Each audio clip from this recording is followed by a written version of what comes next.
we lift our hearts unto thee on behalf of thy servant Meredith.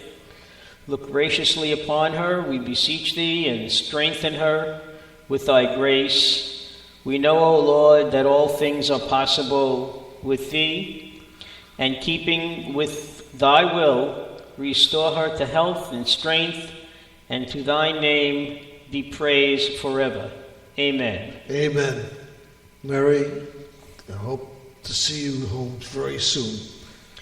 Yes, Felix misses the calm and quiet. Yes. I'm not enjoying the calm and quiet, you mean? I was quiet. being sarcastic. I know. Actually, you know. I know. I want to tell you, last night,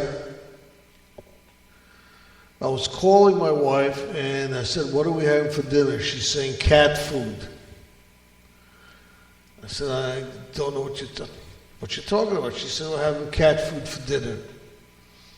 I says, okay, whatever. I thought she was just giving me a hard time or something. A little while later, I get a call from my son that my wife called him and she fell and she couldn't get up. And he went to the house, but he didn't have the keys, so I drove as quickly as I could and opened up the door, and my son and I, mostly my son, picked her up and put her in the bed. And she said she fell, she slipped, whatever. But she had a look in her eyes like she's had one too many, or maybe she's had a drug overdose or what. I didn't know what it was. But we put her in bed, and my son ran off to take care of something, and my wife said she had to go to the bathroom. So I says, okay, I'll help you up. I went in the bed, went over her, and she grabbed me by my two earlobes, pulling as hard as she can, trying to get up.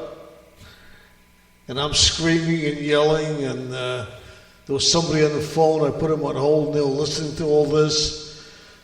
I never knew the earlobes were that strong. I thought they were just going to come right out of their sockets, whatever. But anyway, needless to say, we started asking the questions, and she really didn't know what was going on. She was very disoriented. So we called an ambulance, and they came by, and they found she had a very high temperature, and they took her to the emergency room, and she wound up having pneumonia and sepsis. Thank you, sepsis, and she also has multiple myeloma, which is I guess it's supposedly a rare cancer, but that there's no real cure for it. They just try to control it. And the medication brings down your immune system, so I guess all that contribute to it. And they admitted her last night, and today they put her into ICU for a while until all her levels become more normalized, where they can, she doesn't need as much attention. And more she's getting, instead of more than attention, she's getting a lot of the observation, a one-on-one type, where they're just making sure everything is where it's supposed to be. She's getting oxygen. She got blood, antibiotics. She's got a little bit of everything that they're giving her to try to get her to perk up a little bit. And needless to say, today she, as far as her mind was pretty cleared up, she was good. She knew what, she was able to hold a normal conversation. Well, yesterday she couldn't hold a conversation. She didn't know what the date was, what the year was. She was really out of it yesterday. Anyway, but today she's more stable. She's, as I said, they've got her on oxygen and all these tubes dripping down, all these IVs, but they're all seem to be doing the job because she's eating a little bit and she's talking. And I want to thank Mark for reading the prayer. And we just hope for the best. I want to see you home before Thanksgiving. That's right. And I want to thank all my friends who's been sending wishes from all over the country. My brother in Virginia, my friend Jeff in Florida, and my brother-in-law from Virginia, and numerous other people. And they're all sending their wishes, and I'm sure she'll come out of this like a trooper she is, and she'll be okay. And that's all I've got to say about that. Don't want to depress anybody. No, this is not supposed to be that type of a show. That's right. This is supposed to be a fun-filled show where we get to discuss all the depressing news over the weekend. Love it. All this politics. Politics. News. Politics. You know, I watch all these Sunday news shows, and if you need anything to be depressed, another beheading by ISIS. In fact, the young man, the 26-year-old, he was a former Army Ranger, but after his tour of duty in Afghanistan, he went back as an aid worker, trying to help the people, doing anything he could. He even converted to Islam. He became that's why he was captured. You know, he wrote a letter to his parents saying all he wanted to do. He says he knows what might eventually happen to him here, and you know, he wants his life to mean something, and it was just very depressing. Now let me ask you, now that he converted to being a Muslim, does he get 72 virgins? It depends how they want to look at it. You know, they say he was being punished for being an Army Ranger.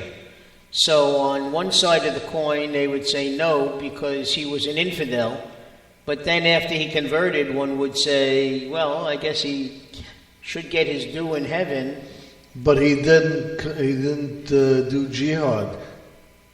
Well, not everybody has to do jihad in order to get 72 virgins. Oh, I thought that was the requirement. If anybody knows anything right. about I don't know. The Islam religion, I mean, please give us a call, because we sound like we're kidding around, but we do that about all religions and all topics.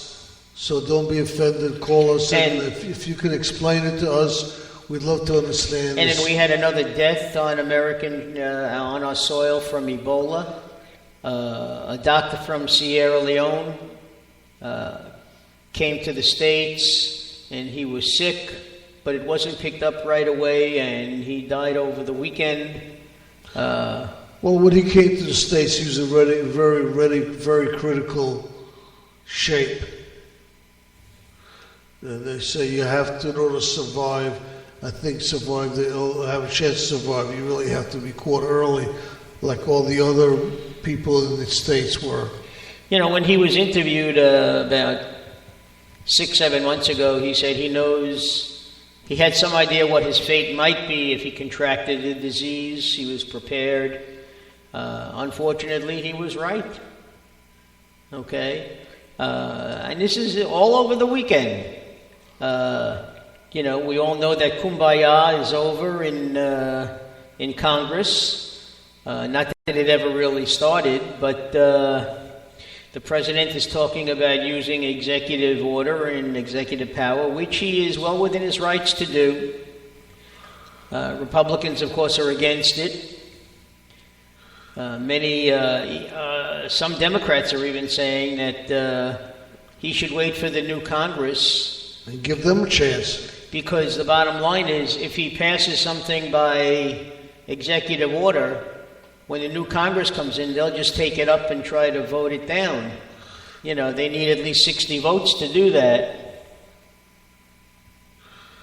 But the other thing, one of the other proposals I heard, and they said, why don't you go ahead and sign the executive order, but don't make it effective for 90 days after the new Congress starts, to give them a chance to come up with their own proposals And if they don't, on the 91st day, then it becomes effective. And then there were those who were also saying, just do it, and let's see how the Republicans govern in Congress, because this is the first time in at least 6 years that they've had a majority in both houses.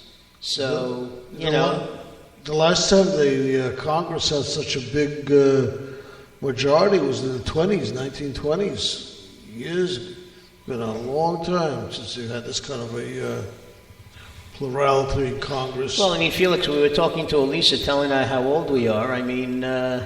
We just weren't truthful about our ages, but we remember the Roaring 20s, don't we? Yeah, of course. The 1820s, right? Huh? 1820s? Yeah. They don't know. We're really, what are they called? We're Civil War veterans. What do they call those guys? Those swordsmen that never die?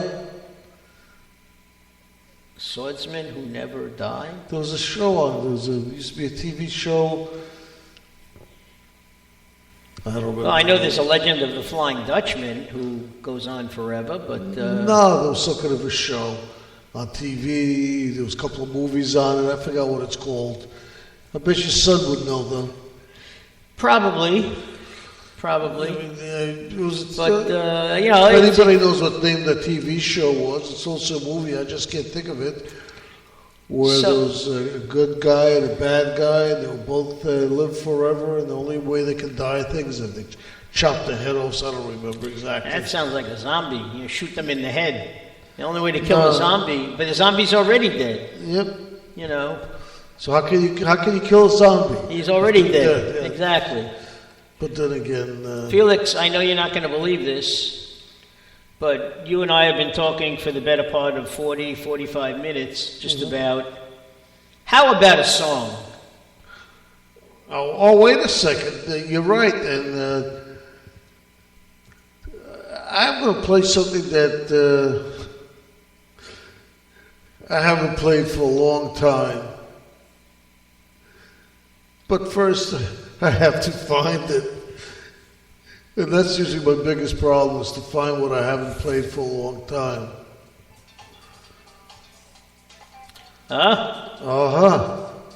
We got a phone call. Rodeo Blues. There's a raccoon